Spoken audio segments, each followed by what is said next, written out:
Kapidongski TV. Kapedongski, shout out. Andan din po si Kapidongski. Kaya taga si Kapidongski, padada yan eh. Nabudunsor, Kapidongski.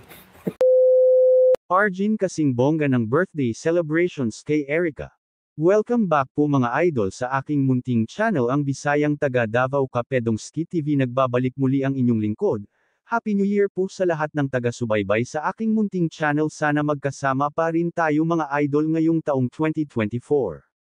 Arjin at 80th birthday celebrations. Grabe ang paghahanda ni Kalingap Edo at Arjin sa debut niya. Dito ako humanga kahit walang big sponsor si Arjin sa kanyang birthday, pero mapapansin mo na bongga rin ang darating na celebration. Sa venue pa lang makikita mo talaga na maganda ang napiling venue ni Edo at ni Arjin. Hanga ako kay Arjin dahil hands-on siya sa pagde-decorate ng kanyang venue. Makikita natin na kahit mga kaklase lang ni Arjin ang gumagawa ng decorations, pero parang mga professional ang mga ito. Samantala mahalin tulad mo sa birthday ni Erica ang birthday ngayon ni Arjin dahil maraming nagsasabing magkamukha raw si Erica at Arjin. Baliktanaw tayo sa birthday ni Erica. Ito yung pinakamaraming nanood sa live viewers sa premiere ni Kalingap Rab dahil umabot ito ng 111k live viewers, kaya hindi makapaniwala si Kalingap Rab na maraming nag-aabang sa birthday ng ating Erica.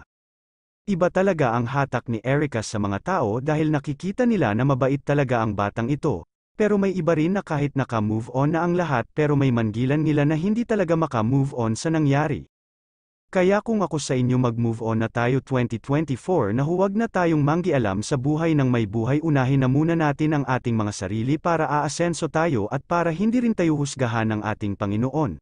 Dahil may kasabihan nga, kung ano ang ginawa mo sa kapwa mo ay doble pa ang balik sa iyo. Bato-bato sa langit ang tamaan ay bukol, hahaha. At wish ko sa iyo Arjin, ipagpatuloy mo lang ang iyong pag-aaral. Stay what you are.